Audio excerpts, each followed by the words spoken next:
नमस्कार, स्वागत है आप सभी विद्यार्थियों का आपके अपने यूट्यूब प्लेटफॉर्म उदय एजुकेशन और उदय स्टडी क्लासेज में। विद्यार्थियों, इस वीडियो में बात करने वाले हैं अर्धवार्षिक परीक्षा 2022-23 की दृष्टि से इम्पोर्टेंट कक्षा 8वीं के विज्ञान विषय के पेपर के बारे में, जो कि आपके आने वाले एग्जाम की दृष्टि से काफ़ी इंपॉर्टेंट रहने वाला है और आप सभी विद्यार्थियों के लिए वरदान साबित होने वाला है। तो आप सभी विद्यार्थियों से निवेदन रहेगा, वीडियो को अंत तक देखिएगा, वीडियो को लाइक कर दीजिएगा। आपका अपना चैनल है, अभी तक आपने चैनल को सब्सक्राइब नहीं किया तो चैनल को भी सब्सक्राइब जरूर कर लीजिएगा, क्योंकि आपके एग्जाम तक सारे विषय के पेपर यहाँ पे अपलोड किए जाएंगे और बिल्कुल 100% इम्पोर्टेंट जो पेपर रहेंगे उन्हीं पेपर को हम अपलोड करेंगे। इस पेपर के सारे प्रश्नों के उत्तर भी मैं बताने का प्रयास करूंगा ताकि आपकी अच्छे से अच्छे तैयारी हो जाए। और बिल्कुल मैं आपको बताना चाहूँगा, पिछले साल भी हमने कक्षा 8 की तैयारी करवाई थी और पिछले साल बोर्ड की परीक्षा में मैंने लाखों विद्यार्थियों को मेरे इसी चैनल के माध्यम से तैयारी करवा के पास करवाया था। तो बिल्कुल आप भी इस चैनल से जुड़े रहें, बिल्कुल आपकी भी अच्छे से अच्छे तैयारी हम करवाएंगे। चलिए, पहला प्रश्न आपकी स्क्रीन पे है, सही उत्तर का चुनाव कीजिए। यानी पहला प्रश्न है ये आपके अपशब्द के रूप में रहेगा और इसके अंतर्गत कुल 4 प्रश्न रहेंगे। इसमें देखिए, पहला प्रश्न है कि उसी समय एवं अंतराल पर फसल को जल देना क्या कहलाता है? सिंचाई, थ्रेसिंग, निराई या फिर बुआई? विद्यार्थियों क्या कहते हैं? अगर आपको आंसर आता है तो आप भी लिख सकते हैं। इसका सही आंसर क्या हो जाएगा? ऑप्शन नंबर अ रहेगा, सिंचाई कहते हैं। यानी फसलों के अंदर जो अपन पानी देते हैं उन्हें अपन क्या कहते हैं? सिंचाई कहते हैं। और फसल है उसको अलग करते हैं, यानी उनके दानों को अलग करते हैं, उसे क्या कहते हैं? थ्रेसिंग कहते हैं। और बीज को जो बोते हैं उसे क्या कहते हैं? बुआई कहते हैं। और जो निदान करते हैं यानी खरपतवार को हटाते हैं उसे क्या कहते हैं? निराई कहते हैं। तो ये सारे के सारे आपको याद रखने हैं। विद्यार्थियों, अगर ये इस पेपर की पीडीएफ आपको चाहिए तो भी मैं वीडियो के कहीं पे भी बीच में आपको बता सकता हूँ पीडीएफ कहाँ पे मिलेगी। बिल्कुल ये पीडीएफ पूरी की पूरी मैं आपको दूंगा, आराम से आप तैयारी कर सकते हैं। तो इसके लिए आपको वीडियो को अंत तक देखना पड़ेगा। दूसरा देखिए, निम्न में से कौन सा प्रतिजैविक है? Sodium bicarbonate. ऑप्शन नंबर अ रहेगा इसका सही आंसर। सोडियम बाइकार्बोनेट है, ये क्या है? प्रतिजैविक है। देखिए, इसका तीसरा प्रश्न देखिए, निम्न में से कृत्रिम रेशम है? नाइलॉन, रेयॉन, एक्रिलिक या फिर पॉलिस्टर? तो बिल्कुल आपको बताना है कृत्रिम रेशम कौन सा है। विद्यार्थियों, इसका सही आंसर क्या हो जाएगा? रेयॉन हो जाएगा। ऑप्शन नंबर ब रहेगा इसका सही आंसर। और अवसाद का जो चौथा प्रश्न है वो है कि निम्नलिखित में से किसको पीटकर पतली चादरों में परिवर्तित किया जा सकता है? तो इसका सही आंसर क्या हो जाएगा? इसका सही आंसर रहेगा ऑप्शन नंबर अ, जिंक।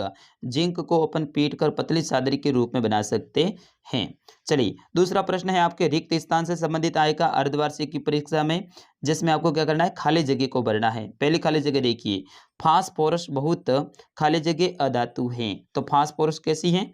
अभिक्रियाशील है। तो यहाँ पे आप लिखोगे अभिक्रियाशील धातु हैं, ठीक है। उसी तरह से ख देखिए, धातुएं ऊष्मा और खाली जगह की खाली जगह होती हैं। तो पहली खाली जगह में क्या आएगा? धातुएं ऊष्मा और विद्युत, ठीक है ना। तो यहाँ पे आप लिखोगे विद्युत। फिर यहाँ पे क्या लिखोगे? सुचालक। सुचालक होती है। धातुओं के अंदर क्या ऊष्मा भी चलती है और विद्युत भी चलती है, तो इसलिए क्या हो जाएगा? ऊष्मा और विद्युत की सुचालक होती हैं। ग देखिए, इसमें आयरन कॉपर की अपेक्षा खाली जगह अभिक्रियाशील होती हैं, तो इसमें क्या हो जाएगा? अधिक। ठीक है, इसमें क्या लिखोगे आप? अधिक। तो आयरन कॉपर की अपेक्षा अधिक अभिक्रियाशील हैं।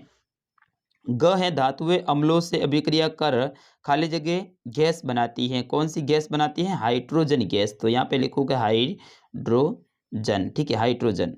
चलिए, अगला प्रश्न है आपके प्रश्न संख्या 3। यदि कथन सही है तो टी और कथन गलत है तो कोष्टक में एफ लिखना है। यानी इनके आगे एफ और टी आपको लिखना है। तो चलिए अपन देखते हैं क्या क्या है इसमें। देखिए, पहला, कोशिका मूलभूत संरचनात्मक इकाई है। क्या यह सही है या फिर गलत है? बिल्कुल सही है। तो कोशिका मूलभूत संरचनात्मक इकाई है, सही के लिए क्या लगाना? टी लगाना। तो यहाँ पे आप टी लगा देना। ख देखिए, प्रत्येक अंग पुनः छोटे भागों से बना होता है जिसे कोशिका कहते हैं। यानी प्रत्येक जो अंग होता है वो छोटे छोटे भागों में बना होता है और उन छोटे छोटे भागों को कोशिका कहते हैं। ये तो भाई गलत है। तो गलत के लिए आपको क्या लगना? एफ लिखना है। चलिए, ग देखिए, क्लोरोफिल एक हरा रंजक पदार्थ है जो प्रकाश संश्लेषण के लिए आवश्यक है। क्या ये सही है या फिर गलत है? तो बिल्कुल ये सही है। और सही के लिए क्या लिखोगे? टी लिखोगे। उसी तरह से ग देखिए, जंतु कोशिका में कोशिका भित्ति पाई जाती है। बिल्कुल, जंतु कोशिका में कोशिका भित्ति पाई जाती है, ये तो गलत है।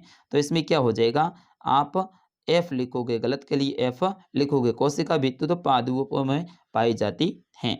चलिए, प्रश्न संख्या 4, कोशिका की खोज किसने की थी? विद्यार्थियों, कोशिका की खोज किसने की थी? रॉबर्ट हुक ने की थी। तो यहाँ पे आप लिखोगे रॉबर्ट हुक, ठीक है ना। रॉबर्ट हुक ने किसकी खोज की थी? कोशिका की खोज की थी।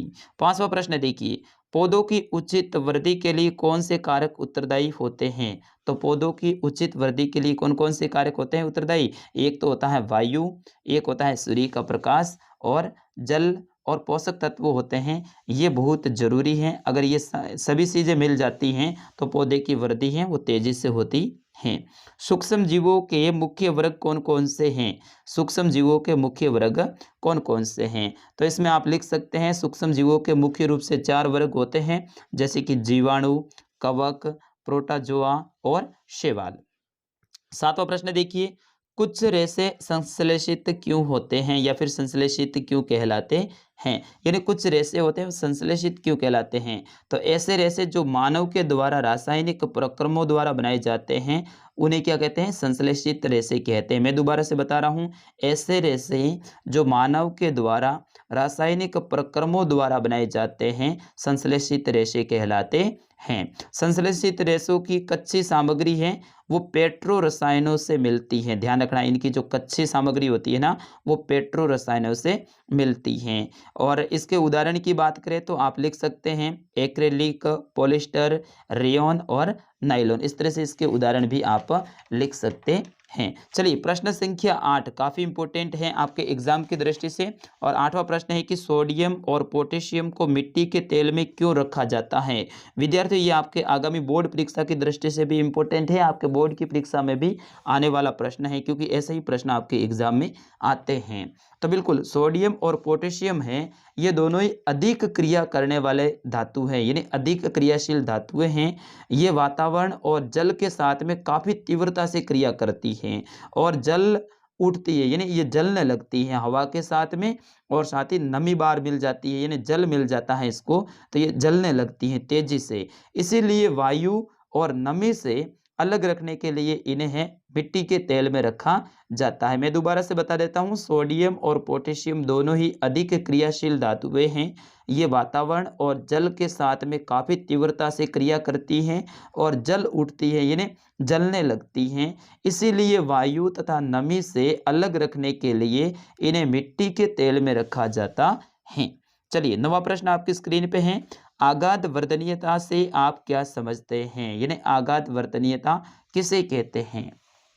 तो आगाध वर्तनीयता उसे कहते हैं, ये धातुओं का वह गुण होता है जिसके कारण उन्हें पीटकर पतली चादरों यानी सीटों के रूप में बनाई जाती हैं, आगाध वर्तनीयता कहते हैं। यानी जो ऐसी धातुएं जिनको पीट कर पतली चादर के रूप में परिवर्तन कर सकते हैं तो उन्हें क्या कहते हैं? आगाध वर्तनीयता कहते हैं। चलिए, प्रश्न संख्या 10 आपकी स्क्रीन पे है, जीवाश्म ईंधन समाप्त होने वाले प्राकृतिक संसाधन क्यों हैं, समझाइए। तो साथियों, आप सभी को पता होगा जीवाश्म ईंधन है ये मृत जीवों से बनते हैं, यानी जो वनस्पति हैं और जीव हैं जमीन के अंदर दब जाते हैं, दबने के बाद में लाखों साल लग जाते हैं इसको ईंधन के रूप में परिवर्तन होने में। तो इसीलिए ये एक प्राकृतिक संसाधन है और ये समाप्त होने वाले हैं, तो इसका उपयोग है अपन को बिल्कुल सतर्कतापूर्वक करना चाहिए, ताकि आने वाले जो समय में जो हमारी पीढ़ी है उनके लिए भी इन ईंधनों का अपन बचाव कर सके, क्योंकि ये बनने में है ना इनको लाखों साल लग जाते हैं। प्रश्न संख्या 11, ईंधन के रूप में एलपीजी और लकड़ी की तुलना करनी है, यानी एक साइड में आपको एलपीजी लिख देना है और एक साइड में लकड़ी लिख देना है। तो लकड़ी आपको पता है ये मतलब कम आग देती हैं, ये मतलब ऊष्मा कम देती है, जबकि एलपीजी है ये ऊष्मा अधिक देती हैं। लकड़ी है इनसे धुआं निकलता है और ये वातावरण को प्रदूषित करती हैं, जबकि एलपीजी है इनसे धुआं नहीं निकलता है और ये वातावरण को प्रदूषित नहीं करती हैं। लकड़ी का ईंधन यानी धुआं होता है वो CO2 बढ़ाता है, क्या बनाता है? CO2 यानी कार्बन डाइऑक्साइड बढ़ाता है, जबकि एलपीजी है वो कोई वातावरण को प्रदूषित नहीं करता है और कोई गैस नहीं बनाता। इस तरह से इनके बीच में क्या करनी है? आपको तुलना करनी है। 12वां प्रश्न, पादप कोशिका एवं जंतु कोशिका का रेखा चित्र बनाकर उनमें 3 अंतर बताने हैं। यानी पहले पादप कोशिका का आपको चित्र बनाता है और फिर उसके बाद में जंतु कोशिका का चित्र बनाना है और इन दोनों में क्या करनी है, तुलना करनी है। और तुलना भी करनी है कितनी, 3 अंतर आपको बताने हैं। चलिए प्रश्न संख्या 13, सजीवों के लिए जनन क्यों महत्वपूर्ण है, समझाइए। तो सजीव हैं वो अपने जैसे दूसरे जीव पैदा करते हैं, यानी इनके अंदर ये गुण होते हैं कि अपनी ही प्रजाति के जीव हैं वो नए बना सकते हैं। इसके लिए इनको क्या करना पड़ेगा, जनन करना बहुत जरूरी है। जनन करेंगे तभी जाके ये नए जीव हैं पैदा करेंगे। चलिए अगला प्रश्न है, मनुष्य में निषेचन प्रक्रम को समझाइए। इसका उत्तर बड़ा है तो मैं नहीं बताऊंगा। और अगला प्रश्न है कि वर्णन कीजिए घर्षण किस प्रकार शत्रु हैं और मित्र हैं। यानी घर्षण किस प्रकार से दुश्मन है और किस प्रकार से दोस्त भी हैं। इनके बारे में भी आप थोड़ा सा किताब में पढ़ लीजिएगा। ये लगभग आपके 13वां या फिर 14वें पाठ से मैंने लिया है। अगला प्रश्न है, ऋतुस्राव क्या है, वर्णन कीजिए। यानी ऋतुस्राव क्या होता है, आप सभी को पता होगा। ये आपके 10वें पाठ से मैंने प्रश्न लिया है, तो आप इसको भी एक बार पढ़ लीजिएगा। चलिए 17वां प्रश्न काफी इंपॉर्टेंट है, निम्नलिखित में अंतर स्पष्ट कीजिए। अंतर स्पष्ट करना है, सबसे पहले तो करना है संकटपन और विलुप्त स्पीशीज के बीच में, और दूसरा करना है वनस्पति जात और प्राणी जात के बीच में। एक तो है संकटापन और एक है विलुप्त स्पीशीज। संकटापन है, इसका मतलब क्या होता है, अभी ऐसी प्रजातियां हैं जो कि संकट की स्थिति में है, यानी उनकी संख्या लगातार घट रही है और आने वाले समय में वो बिल्कुल समाप्त हो जाएगी। और विलुप्त का मतलब है ऐसी प्रजातियां, यानी ऐसे जीव लगभग वो समाप्त हो चुके हैं, उसे क्या कहते हैं, विलुप्त कहते हैं। इस तरह से इनके अंदर है ना आपको 3-4 अंतर बता देने हैं। उसी तरह से वनस्पति जात और प्राणी जात, इन दोनों में भी आपको अंतर बताना है। और आज का अंतिम प्रश्न जो कि वेरी वेरी इंपॉर्टेंट है, और इसका उत्तर भी मैंने साथ में लिख दिया है ताकि आपको अच्छे से याद हो जाए। प्रतिजैविक क्या है, प्रतिजैविक लेते समय कौन सी सावधानियां रखनी चाहिए। तो प्रतिजैविक क्या है, सबसे पहले तो प्रतिजैविक किसे कहते हैं, देखिए सूक्ष्म जीवों द्वारा प्राप्त होने वाली ऐसी औषधि जो सूक्ष्म जीवों को नष्ट कर देती हैं और उनकी वृद्धि रोकती हैं, इस प्रकार की औषधि है उसे क्या कहते हैं, प्रतिजैविक कहते हैं। मतलब सूक्ष्म जीव होते हैं, उनको है ना नष्ट कर देने वाले जो औषधि मतलब दवाई होती हैं, और उनकी जो प्रतिजैविक का मतलब क्या होता है, सूक्ष्म जीव होते हैं ना उनकी वृद्धि को रोक देते हैं, जो औषधि होती है उसे क्या कहते हैं, प्रतिजैविक कहते हैं, मतलब दवाई को कहते हैं। इसके आप उदाहरण भी देख सकते हैं, स्ट्रोमाइसिन और टेट्रासाइक्लिन और एरियामाइसिन प्रमुख प्रतिजैविक हैं। वे रक्त के अंदर शरीर की कोशिकाओं को बिना हानि पहुंचाए जीवाणुओं को मारती है। यानी शरीर के अंदर जाती है, अंदर जाने के बाद में ये खून के अंदर घूमती हैं दवाइयाँ, और ये शरीर को कुछ भी हानि नहीं पहुंचाते, यानी कोशिकाओं को कुछ भी हानि नहीं पहुंचाते हैं, और अपने शरीर के अंदर जो जीवाणु होते हैं उनको मार देते हैं। इसकी सावधानियां क्या है, देखिए प्रतिजैविक हमेशा डॉक्टर की सलाह से ही लेनी चाहिए। ऐसी दवाइयाँ होती है उनको आप बिना डॉक्टर की सलाह के नहीं लें, नहीं तो फिर अपने शरीर में गड़बड़ हो सकती है। डॉक्टर द्वारा परामर्श की गई सभी दवाओं को कोर्स का पूरा लेना चाहिए, यानी जो भी डॉक्टर बोलते हैं आपको 7 दिन 5 दिन 3 दिन के जो कोर्स लेने का, वो पूरा का पूरा आपको लेना है। और सर्दी जुकाम जैसे कि फ्लू, इसमें है ना प्रतिजैविक है, ये प्रभावशाली नहीं है, क्योंकि ये रोग वायरस द्वारा फैलते हैं, और जो वायरस द्वारा जो रोग फैलते हैं उसके अंदर ये प्रतिजैविक हैं, ये दवाइयाँ काम नहीं करती हैं। तो विद्यार्थियों ये था कक्षा 8 का विज्ञान विषय का पेपर। मैं आशा करता हूँ आपने अंत तक देखा है और आपको पसंद आया होगा, और कई सारे प्रश्नों के उत्तर भी आपको मिल गए होंगे।